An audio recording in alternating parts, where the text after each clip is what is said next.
Hello friends, तो आज हम पढ़ने वाले हैं साइकोलॉजी का चैप्टर 2 स्ट्रक्चर ऑफ माइंड। ये ऑल दी जो नर्सेज है जीएनएम, एएनएम, बीएससी नर्सिंग या फिर कोई भी एग्ज़ाम्स के लिए आप तैयारी कर रहे हो तो उसमें ये आता है साइकोलॉजी। मेनली ये नर्सिंग एजुकेशन जो फर्स्ट ईयर का सब्जेक्ट है उसमें आती है साइकोलॉजी, जिसका फर्स्ट चैप्टर मैं बता चुकी हूँ जो कि प्रीवियस वीडियो में आप देख सकते हैं जाके। और ये है second chapter structure of mind. ये बहुत ही छोटा चैप्टर है, ज़्यादा कुछ बड़ा नहीं है, जिसमें हम माइंड के बारे में पढ़ने वाले हैं। माइंड का स्ट्रक्चर। माइंड एक बहुत ही complex, involve in perceiving, remembering, considering, evaluating and deciding है।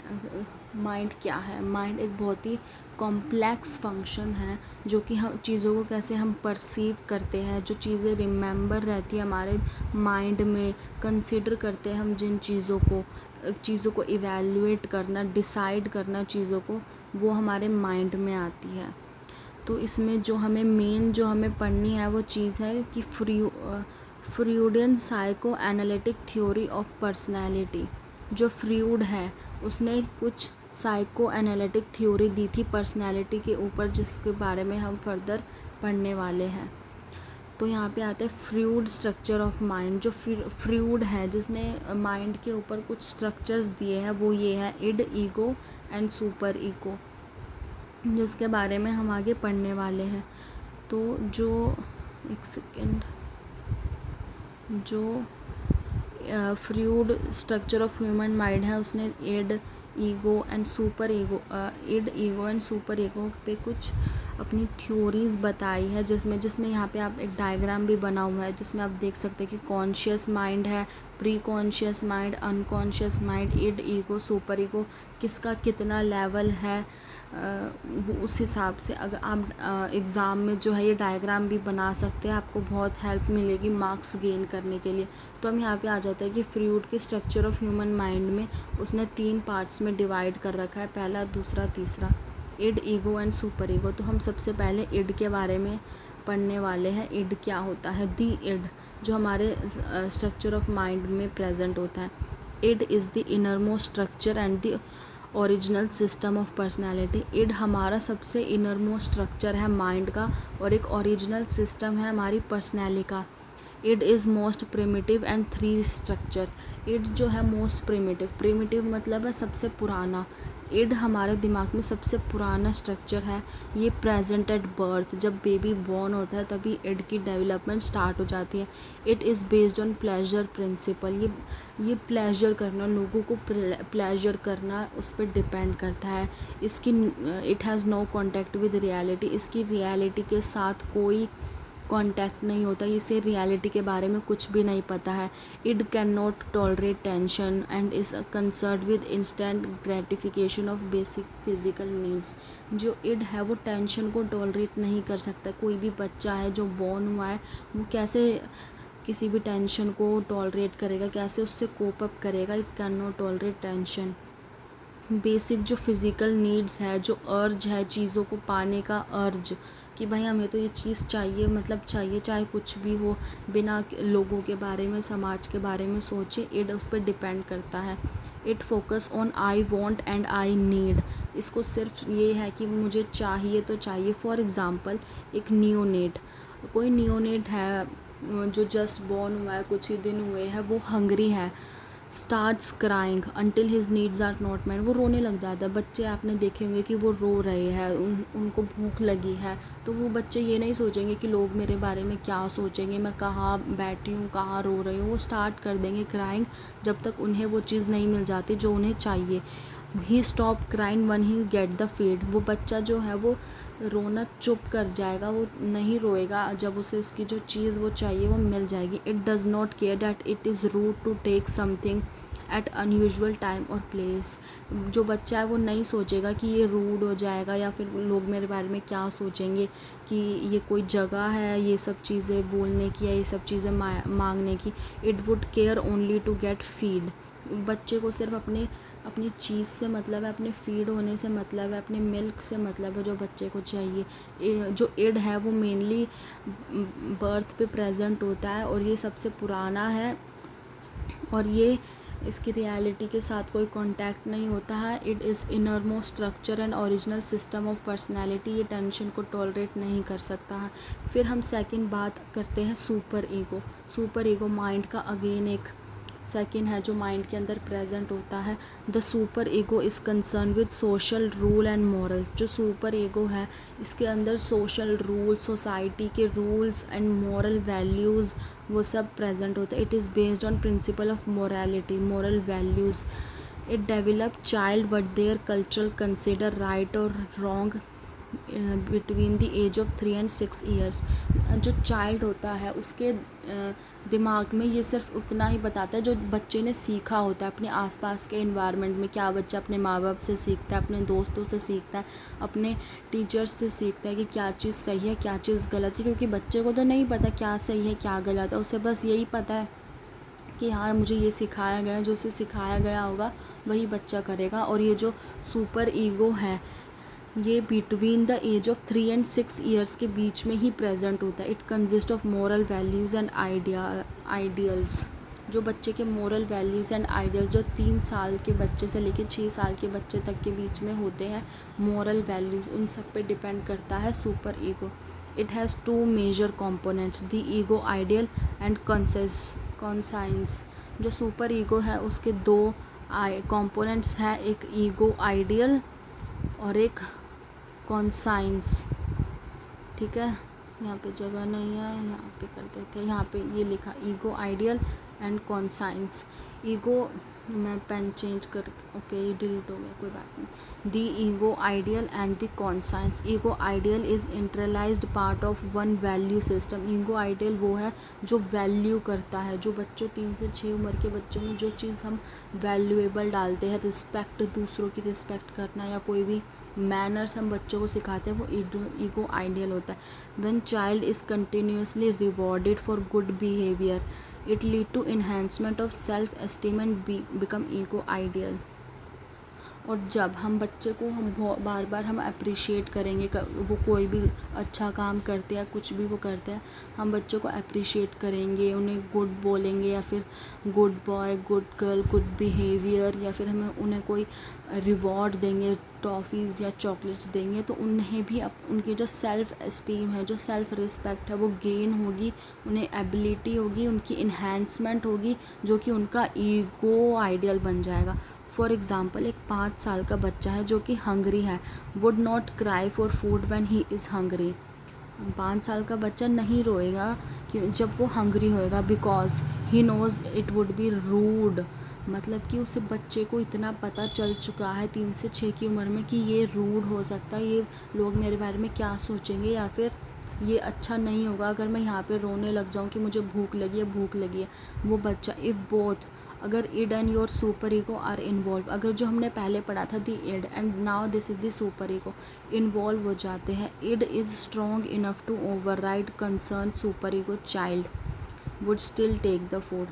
अगर ये दोनों इन्वॉल्व हो जाते हैं तो इड अभी भी उतना स्ट्रॉन्ग इनफ है कि वो सुपर ईगो को ओवरराइड कर देगा, ओवर टेक कर देगा या कोप अप कर देगा कि चाइल्ड अभी भी फूड मांगेगा। क्योंकि कुछ बच्चे होते हैं जो नहीं इन सब के बारे में इतना सोचते, उनको नहीं इतनी मॉरल वैल्यूज़ की नॉलेज होती है, तो वो फिर भी 3 से 6 की उम्र में फिर भी होकर भी वो बच्चे रोने लग जाते हैं या खाना मांगने लग जाते हैं, क्योंकि अभी उनकी सेल्फ़ इन्हेंसमेंट इतनी नहीं हुई होती है, जो सेल्फ डेवलपमेंट होती है।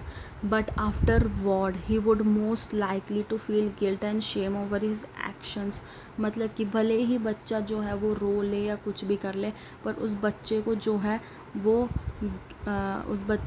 वो गिल्ट ज़रूर होगा, उसको अपने ऊपर शेम होएगा कि मुझे खाना नहीं मांगना चाहिए था, मुझे थोड़ा वेट करना चाहिए था, पर उस बच्चे ने कर लिया।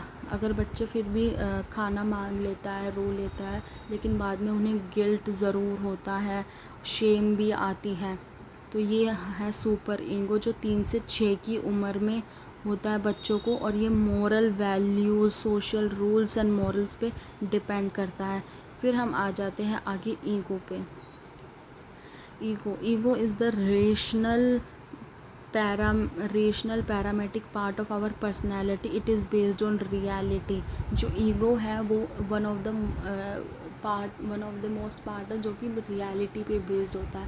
ईगो के कुछ प्रिंसिपल है। It is less primitive than it is partially conscious and unconscious. It मतलब कि जो ईगो है वो इड से थोड़ा पुराना नहीं है। इट इज़ मतलब इड सबसे पुराना है, उसके बाद जो है वो ईगो हमारा आ जाता है। ये कॉन्शियस एंड अनकॉन्शियस दोनों पे डिपेंड करता है। जो ईगो है वो first 3 year of a child life, मतलब जब बच्चा पहले 3 साल होते हैं तभी ईगो की डेवलपमेंट स्टार्ट हो जाती है। ईगो ट्राई करता है maintain balance between irrational demand and reality of external world.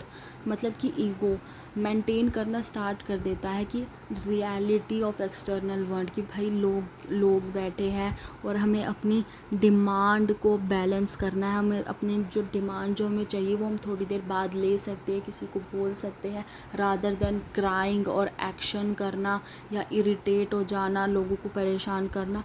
जो ईगो है वो ये सब चीज़ों को अंडरस्टैंड करना स्टार्ट कर देता है। उसके बाद आता है ego understand the reality of external world, adapt to it and response to it. जब बच्चे को रियलिटी पता चल जाती है तो वो उसी के हिसाब से अडेप्ट करता है, रिस्पॉन्स करता है चीज़ों को।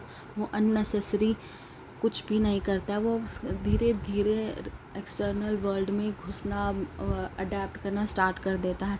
ईगो एक मीडिएटर की तरह एक्ट करता है between id and superego. Freud consider it to be the self and its job is to balance the demand of id ego in practical id का मेनली क्या काम होता है? id का मेनली क्या काम होता है कि वो रियलिटी ऑफ एक्सटर्नल वर्ल्ड से नहीं, जो एक्सटर्नल वर्ल्ड की रियलिटी है उसके बारे में बच्चे को नहीं पता होता है। लेकिन जो ईगो का मेनली काम होता है कि बैलेंस को मेंटेन करना between id and superego. ये रहा इड एंड ये रहा सुपर ईगो के बीच में बैलेंस को मेंटेन करना कांस्टेंट ऑफ रियलिटी। क्योंकि रियलिटी फॉर एग्जांपल यहाँ पे नीचे हमें आपको एग्जांपल भी दिख रहा होगा। For example, a person stuck in long meeting at work and find himself very hungry as the meeting drag on। मतलब एक पर्सन है वो हंग्री है लेकिन वो मीटिंग में फंस चुका है, स्टक हो चुका है।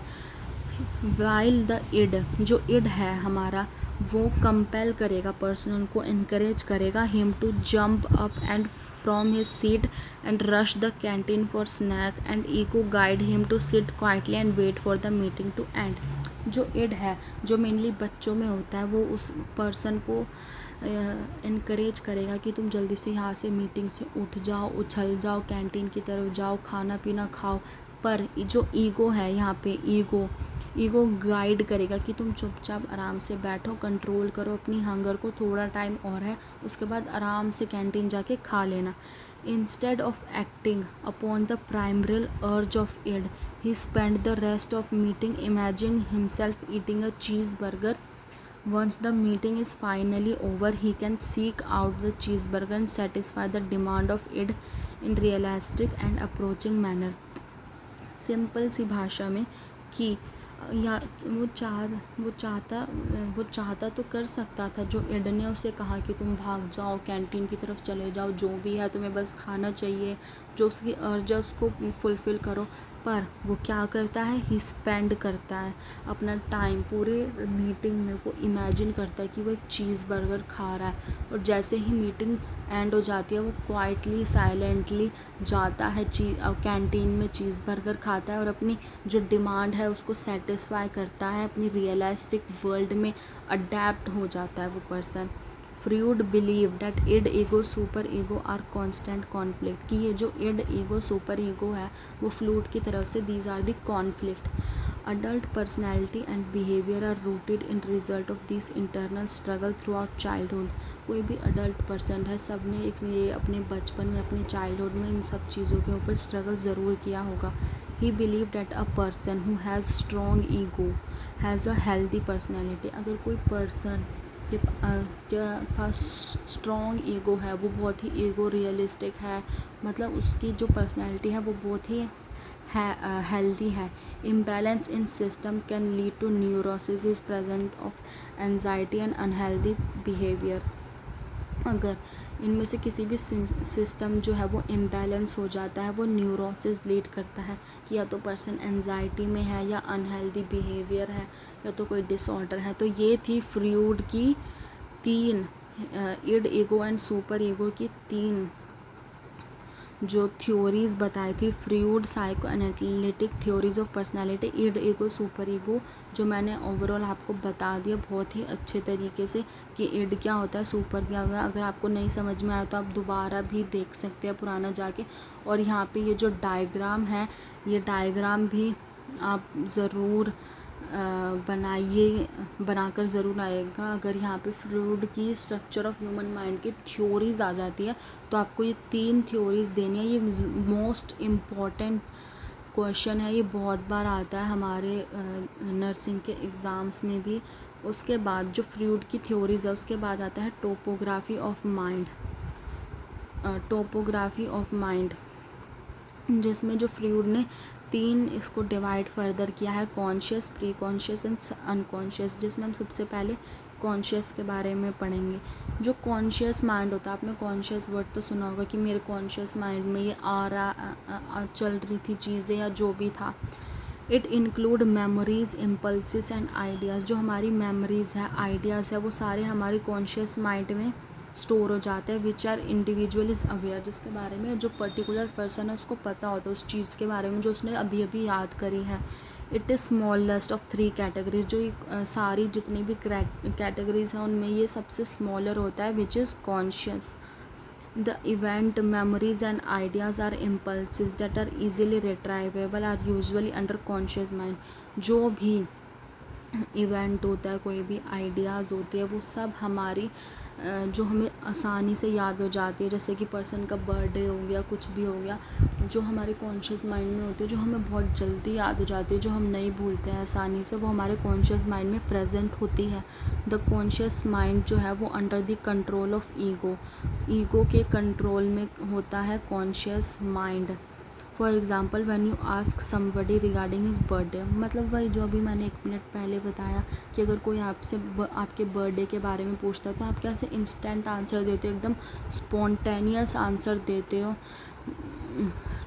जो कि आपके कॉन्शियस माइंड में आपका बर्थडे सेव है। जो आप अपने बर्थडे की जो डेट है वो आप कभी भी नहीं भूलोगे, जो कि कहाँ सेव है, आपके कॉन्शियस माइंड में। फिर आ जाता है हमारा प्री कॉन्शियस, जिसको हम सब कॉन्शियस भी बोलते हैं। It include all impulses that have forgotten but can be retrievable when focused on it. मतलब प्री कॉन्शियस माइंड में वो चीज़ें होती है, जो कुछ आइडियाज़, मेमोरीज जो हम भूल चुके हैं, पर अगर हम उस चीज़ पर ध्यान दें तो हम उस चीज़ को याद कर सकते हैं, वो वापस से हमें याद आ जाती है चीज़ें। Preconscious mind act as a censor. जो प्री कॉन्शियस माइंड है वो एक सेंसर की तरह एक्ट करता है कि चीज़ें भूली हुई है पर ध्यान देने पर याद आ जाएगी। This mind is thought to be control by super ego.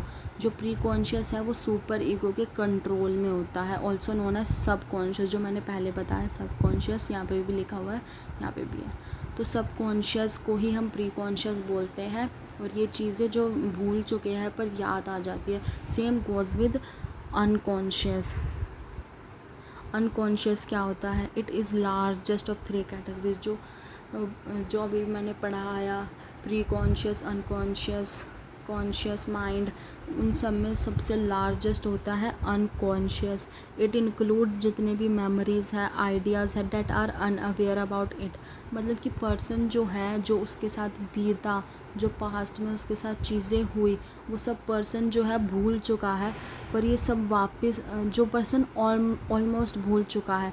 The conscious mind, unconscious mind एक स्टोर हाउस की तरह एक्ट करता है कि चीज़ें जो है स्टोर हो चुकी है बट पर्सन भूल चुका है। Mind because it keep all event, impulses, memory which could not be express easily. इसका मतलब है कि कोई भी इवेंट पर्सन के साथ हुआ है, कोई मेमोरीज़ है जो इंसान भूल चुका है, और ये एकदम से पर्सन को याद आएगी एकदम अनयूजुअल टाइम पे, और एकदम बहुत ही जो सैड मेमोरीज होती है, जो हमारे साथ बहुत बुरा हुआ होता है, एकदम अनयूजुअल टाइम पे आती है। आपने भी देखा होगा, जो इजीली एक्सप्रेस नहीं हो पाती, जो कभी कभी एक्सप्रेस होती हैं चीज़ें, वो होती है। तो ये थी हमारी topography of mind, which is again really really easy, जिसमें टोपोग्राफी ऑफ माइंड में 3 चीज़ें हैं, कॉन्शियस, प्री कॉन्शियस, अनकॉन्शियस। अब हम आते हैं क्रिटिसिज्म ऑफ फ्रूड थ्योरी, मतलब फ्रूड ने थ्योरीज दी, अपनी टोपोग्राफी के बारे में बताया, तो अब उसके क्रिटिसिज्म भी होंगे कि लोगों का क्या कहना है उसकी थ्योरीज़ के बारे में, माइंड के बारे में। तो हम यहाँ पे हम पढ़ने वाले हैं क्रिटिसिज्म ऑफ थ्योरी। तो पहली जो थ्योरी है वो है नैरो फोकस, जिसमें Freud had emphasis on structure of human mind, कि फ्रूड ने स्ट्रक्चर ऑफ ह्यूमन के माइंड के बारे में बताया। He paid little no attention on impact of environment, sociology और कल्चर। फ्रूड थ्योरी ने सिर्फ और सिर्फ माइंड के बारे में बताया, id, ego, super ego, unconscious, preconscious, पर फ्रूड ने कोई अटेंशन एनवायरनमेंट को नहीं दी, कुछ सोशियोलॉजी को नहीं दी, कल्चर को कोई इम्पोर्टेंस नहीं दी। His theory were highly focused on pathology and largely ignore by healthy functioning, मतलब उसकी जो थ्योरीज थी वो पैथोलॉजी पे बहुत डिपेंड थी, माइंड की पैथोलॉजी पे, और इग्नोर कर दी गई थी हेल्दी फंक्शनिंग की वजह के ऊपर, क्योंकि उसने सिर्फ माइंड के बारे में बताया था। और हमने पहले ही चैप्टर में पढ़ा है जो रिलेशन है human bite psychology and sociology का, बट यहाँ पे फ्रूड थ्योरी ने इन सब के बारे में कुछ नहीं बताया। तो ये एक नैरो फोकस, मतलब कि कम फोकस दिया गया है। फिर हमारी सेकंड आती है कोई साइंटिफिक बेसिस नहीं है, no scientific basis. Many critics point out that Freud theory है are not supported by any experimental data, मतलब कि जो ये थ्योरी है इड, ईगो, सुपर ईगो, ये बस फ्रूड ने एक्सप्लेन कर दिया, पर कहीं भी नहीं बताया कि मैंने यहाँ पे ये एक्सपेरिमेंट किया था उसकी वजह से ये सब पता चला है। माइंड के ऊपर कोई भी एक्सपेरिमेंटल डाटा नहीं है हमारे पास। तो यहाँ पे लोगों का कहना है कि कोई साइंटिफिक लुक ही नहीं आ रहा है। The research began to take mores and ideas scientific look found that are were unable to be support, मतलब कोई साइंटिफिक लुक ही नहीं आ रहा है चीज़ों पे, कोई रिसर्च नहीं की है। तुमने ऐसे कैसे बता दिया कि इड, ईगो, सुपर ईगो होते हैं माइंड में, कॉन्शियस अनकॉन्शियस होता है, तो लोगों ने इसको सपोर्ट करने से मना कर दिया था ये फ्रूड की थ्योरी को। फिर थर्ड आता है माइसोगाइनी। माइसोगाइनी क्या आती है? फेमिनिस्ट और modern critics have been particularly critical of many of Freud theories, मतलब कि बहुत जो फेमिनिस्ट है, हमारी फेमिनिज़म है, उन्होंने क्रिटिक्स बताया कि वो हम अनअवेयर है, हम सपोर्ट नहीं कर सकते आपकी थ्योरीज़ को। पॉइंटिंग करा है उन्होंने कुछ assumptions and approaches of psycho analytic theory are proudly मतलब कि लोगों ने कहा है, जो फेमिनिस्ट है हमारी, उन्होंने कहा है कि ये जो फ्रूड की थ्योरी है वो सब, जो फ्रूड की थ्योरी है वो लार्जली जो है इग्नोर कर दी गई है बाय जो पार्शियलिटी हुई है, मतलब male dominated, anti feminist, anti woman, misogynist, मतलब कि इन सब के बारे में फ्रूड ने कुछ भी नहीं बताया है कि ये फेमिनिस्ट भी कुछ होता है, anti woman, male dominant society जो बोलना चाहिए वुमेंस की राइट्स के लिए, उस सब के बारे में क्रिटिसिज्म ऑफ फ्रूड थ्योरी, इन सब में फ्रूड ने कुछ भी एक्सप्लेन नहीं किया है। तो ये थी कुछ 3 जो है क्रिटिसिज्म ऑफ फ्रूड थ्योरी। जो पहली है नैरो फोकस, कि कम फोकस दिया गया, नो साइंटिफिक बेसिस, कि कोई साइंटिफिकली रीज़न नहीं है। माइसोगानी की वुमेंस के बारे में इतना एक्सप्लेन नहीं किया गया है, कुछ बोला नहीं गया है। Anti woman, male dominant, anti feminist, तो ये थी कुछ क्रिटिसिज्म ऑफ फ्रूड थ्योरी। तो ये चैप्टर यहाँ पे जो है ख़त्म होता है। बहुत ही छोटा और बहुत ही सिंपल साइकोलॉजी नर्सिंग से रिलेटेड जो चैप्टर है वो था, जो कि काम आएगा जीएनएम, एएनएम, बीएससी नर्सिंग को, जिसमें इस चैप्टर में मेनली जो है वो बस आपको Freud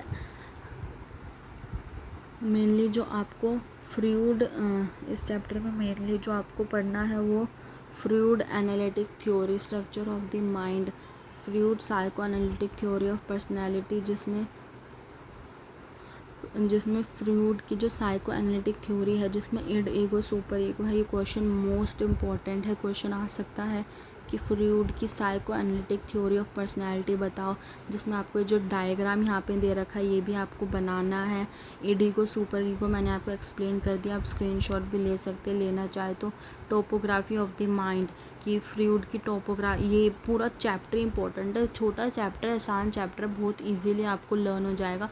topography of the mind की कॉन्शियस, प्री कॉन्शियस, अनकॉन्शियस जो भी है, कि ये 3 ही थे टोपोग्राफी ऑफ माइंड, इसके बारे में आपको बताना है। उसके बाद क्रिटिसिज्म बताने हैं फ्रूड थ्योरी के कि ये नैरो फोकस है, कोई साइंटिफिक बेसिस नहीं है, माइसो कहानी। अगर ये चैप्टर आ जाता है, मैंने आपको एक्सप्लेन कर दिया है।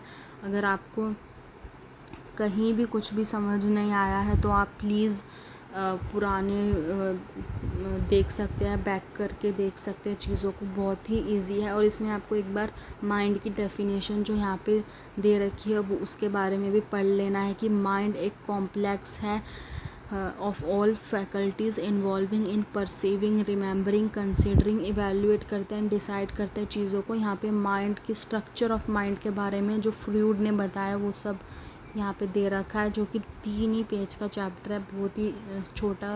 और यहाँ पे आपको ख़त्म हो चुका है चैप्टर, तो हम नेक्स्ट चैप्टर पर कंटिन्यू करेंगे अगली क्लास में। तो आज के लिए इतना ही। थैंक यू, होप आपको सब कुछ समझ में आया होगा। Thank you guys, welcome, bye bye, tata, see you, next video में मिलते हैं।